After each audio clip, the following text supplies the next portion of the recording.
Hello বন্ধুরা, Bangla anime explanation চ্যানেলের ড্রেঞ্জ detective Munger 23 নম্বর চ্যাপ্টারে তোমাদের সবাইকে স্বাগত। তো এই চ্যাপ্টার সেখান থেকে শুরু হয় যেখানে পূর্বের চ্যাপ্টার শেষ হয়েছিল, অর্থাৎ এম বা মোরিয়ার্টি পরিবারের উইন্টার সরাসরি রনকে চ্যালেঞ্জ করেছে। তো চ্যাপ্টারের শুরুতে আমাদেরকে টোকিও শহরের শিবুয়া ওয়ার্ড দেখানো হয় আর জানানো হয় সেখানে হ্যাকিং গ্রুপের একজন ক্রিপ্টোকারেন্সি চোরকে একটি স্ট্যাচুর উপরে খুব ভয়ঙ্করভাবে মেরে ফেলা হয়েছে এবং মৃত ব্যক্তির গলায় কিছু অদ্ভুত সংখ্যা লেখা আছে। সেই সাথে স্ট্যাচুর গায়ে একটা প্লেটে কিছু উক্তিও লেখা আছে। আর তখন আমরা রন বা তোতোমারুকে দেখি এবং তোতোমারু অবাক হয়ে আছে এটা ভেবে যে এই খুনটা আসলে রনকে চ্যালেঞ্জ করার জন্য করা হয়েছে। রন উত্তরে বলে হ্যাঁ, এটা শুধুমাত্র আমাকে উদ্দেশ্য করেই করা হয়েছে। তোতোমারু রনকে বলে এটা সত্য যে মৃত ব্যক্তির ঘাড়ে বা গলায় লেখা সংখ্যা ঠিক একই পজিশনে আছে যেই পজিশনে রনের গলার চিহ্নটি আছে, এবং রনের গলার চিহ্নটির সাথে মৃত ব্যক্তির কাছে পাওয়া প্লেটোর রেভলিউশন চ্যাপ্টার 9 ভার্স 6 এর সাথে রনের গলার সংখ্যার মিল আছে। আর এটা তো কোইন্সিডেন্স হতে পারে। রন তোতোমারু সন্দেহ দূর করে তাকে জানাই যে সে যেটা ধারণা করছে একদমই তেমনটা নয়, তারা তাকে নিয়ে ব্যঙ্গ করছে। তোতোমারু রনের এই কথার মানে বুঝতে পারে।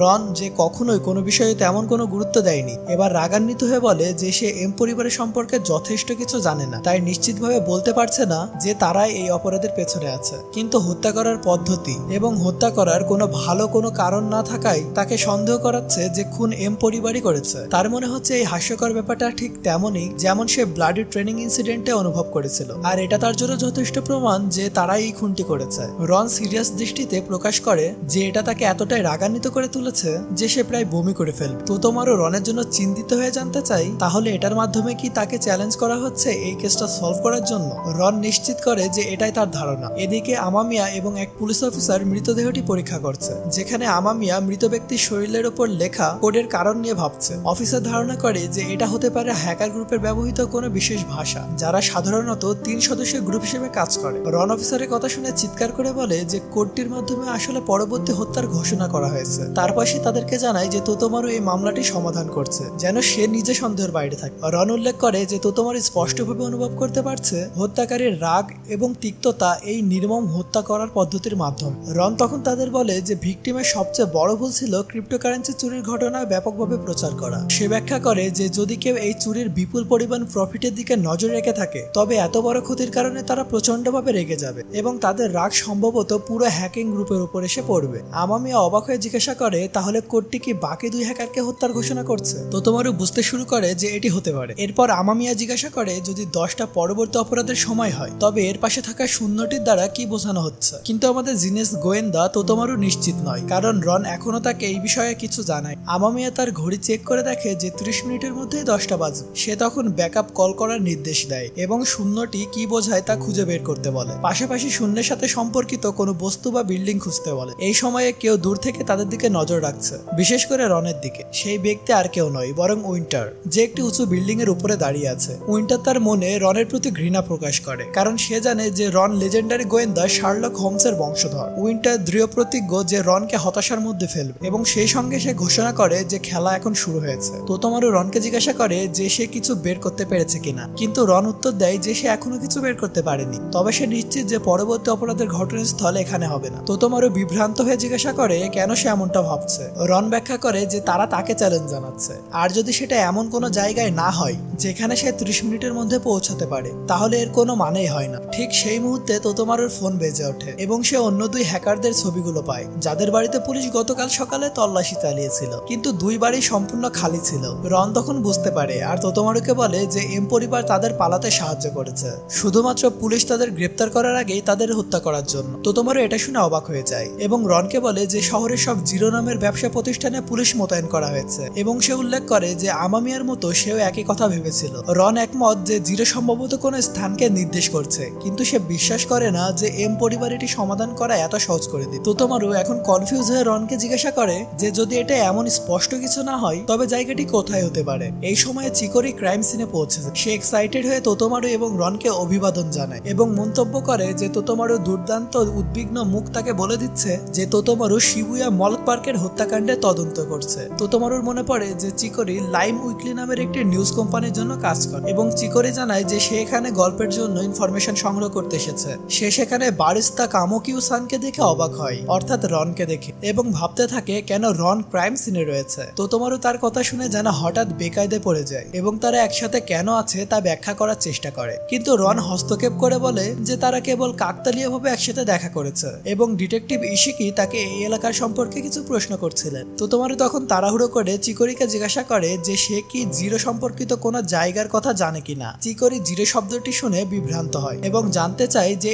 এটি কি তাদের ইনভেস্টিগেশনের সাথে সম্পর্কিত। তোতোমারু কিছুটা দ্বিধাগ্রস্ত ভাবে নিশ্চিত করে। সে নার্ভাস হয়ে পড়ে এবং বলে যে এটি খুবই জরুরি। রন চিকোরির সম্ভাব্য মতামতকে ইগনোর করে বলে যে তারা এমন মতামত চায় না যেটি যে কেউ সহজে বের করতে পারে। তার কথা থেকে বোঝা যাচ্ছে যে সে চিকোরির ক্ষমতার ব্যাপারে খুব একটা উচ্চ ধারণা পোষণ করে না। আসলে রন এই কথাটা বলছিল যাতে চিকোরি সব থেকে আনকমন জায়গা তাদের সামনে তুলে ধরে। রনের এই অবজ্ঞাপূর্ণ আচরণে চিকোরি বিরক্ত হয়ে রনকে বলে যে সে সবসময় নিজেকে সেরা ভাবে, যদিও সে নিজে একজন ডিটেকটিভ নয়। তোতোমারু পরিস্থিতি শান্ত করার চেষ্টা করে। শেষ পর্যন্ত চিকোরি মনে করে একটি জায়গার কথা যেটি সে সম্প্রতি দেখেছিল, যেখানে সে প্রশ্ন করেছিল যে এটি সত্যি জিরো কিনা। এর অর্থ চিকোরির কাছে হয়তো তাদের ইনভেস্টিগেশনের সাথে সম্পর্কিত গুরুত্বপূর্ণ তথ্য আছে। চিকোরি তখন জানায় প্ল্যাটফর্ম ও শিবুই স্টেশন বাস টার্মিনালে অবস্থিত, যেটি সে প্রথমবার দেখে জিরো মনে করেছিল। এই কথা রন এবং তোতোমারুর জন্য আশ্চর্যজনক এবং অপ্রত্যাশিত ছিল। তোতোমারু এই নতুন ক্লু পেয়ে আনন্দিত হয়ে চিকোরিকে প্রশংসা করে বলে যে সে এমন একটি আলাদা এবং প্রাসঙ্গিক কিছু ভাবতে পেরেছে যা তাদের বর্তমান অবস্থান থেকে কাছাকাছি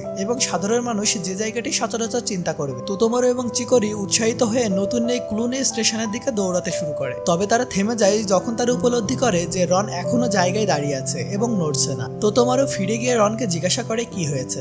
রন তখন 10টা বাজার এই শূন্যগুলো সম্পর্কে একটি ডিটেলস উল্লেখ করে, যেগুলোর মধ্যে ডায়াগোনাল একটি লাইন রয়েছে এবং এটি বাম দিকের জিরোর মতো দেখাচ্ছে। কিন্তু রন এখনো বাম দিকের জিরোর 4 কোণা সংযুক্ত না হওয়া নিয়ে কিছু একটা ভাবছে, যা তাকে বিরক্ত করে তুলছে। তোতোমারু স্টেশনে যাওয়ার জন্য তাড়াহুড়ো করে বলে যে হয়তো তারা জিরোটি অস্পষ্টভাবে লিখেছে। সে জানায় তাদের হাতে সময় অনেক কম এবং তাদেরকে এখনই রওনা দিতে হবে, না হলে সময় ফুরিয়ে যাবে। রন তোতোমারুকে এগিয়ে যেতে বলে। মনে হয় সে সমস্যাটি নিয়ে আরো চিন্তা করার জন্য এখানেই থেকে। অন্যদিকে তোতোমারু স্টেশনের দিকে এগিয়ে যাওয়ার সিদ্ধান্ত নেয়। চিকোরি কিছুটা নার্ভাস বা অনিশ্চিত অনুভব করে। তোতোমারু চিকোরিকে আশ্বাস দিয়ে বলে যে তাদের হাতে এখনো 5 মিনিট সময় আছে, কিন্তু চিকোরি তবুও উদ্বিগ্ন থাকে, ভাবতে থাকে কি হতে চলেছে। দৃশ্যটি চেঞ্জ হয় এবং আমাদেরকে শিবুয়া মল পার্কের রোড দেখানো, যেখানে দুই ব্যক্তি একটি রেস্তোরাঁর সামনে বসে আছে। এদিকে রন গভীর চিন্তায় মগ্ন হয়ে একা একটি রাস্তায় হাঁটছে। হঠাৎই রন লক্ষ্য করে যে একটি রেস্তোরাঁয় একজন ব্যক্তি ওয়েটারকে অভিযোগ করছে যে গ্রিল করা মুরগিটা আঠালো হয়ে গেছে, কারণ কাঠিতে সস মাখানো, যার ফলে সস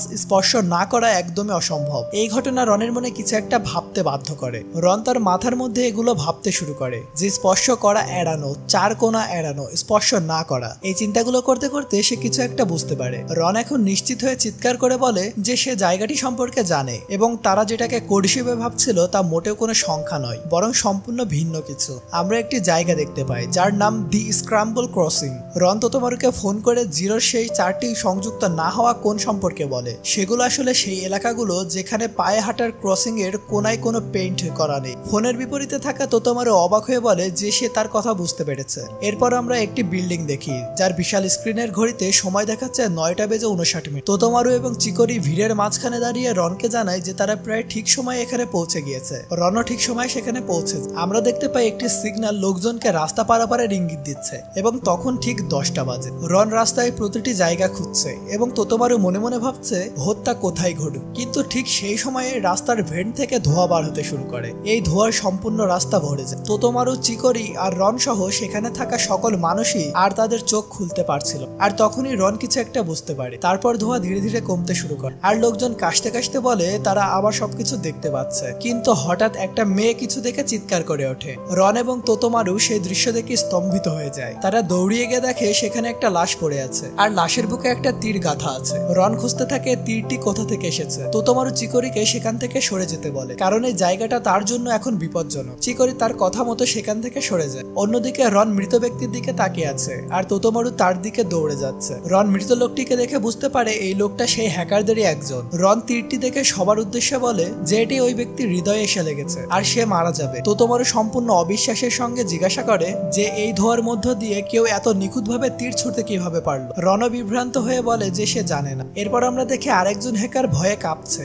এবং আতঙ্কিত হয়ে বলে যে হত্যাকারী হিবিনোকেও মেরেছে এবং আমরা জানতে পারি মৃত ব্যক্তির নাম হিবিনো। সেই লোকটি দৌড়াতে শুরু করে। তোতোমারু এবং রন লক্ষ্য করে যে সে হ্যাকার গ্রুপের তৃতীয় বা শেষ সদস্য। তোতোমারু দৌড়াতে দৌড়াতে রনকে বলে সেই লোকটাকে ধরবে এবং রন যেন নিহত ব্যক্তির উপরে নজর রাখে। রন তার কথায় রাজি হয়। এরপর রন আবারও মৃতদেহের দিকে তাকায় এবং এবং নিজেকে নিয়ে হতাশ হয় যে সে কোডটি ভেঙেছে, কিন্তু তারপরও এই ঘটনাটি তার চোখের সামনেই ঘটে। হঠাৎ সে কিছু একটা লক্ষ্য করে, একটি কাঠিতে আরেকটি কোড লেখা রয়েছে যেখানে একটি ত্রিভুজ এবং 11টা লেখা রয়েছে। রন বুঝতে পারে যে কেসটি এখনো সমাধান করা বাকি এবং খেলা এখন আরো জমতে শুরু করেছে। আর এর সাথে চ্যাপ্টার 23 শেষ হয়ে যায়। তো বন্ধুরা, চ্যাপ্টারটা কেমন লাগলো অবশ্যই কমেন্ট করে জানিও। তো আজকের ভিডিওতে এই পর্যন্তই, দেখা হবে পরবর্তী ভিডিও।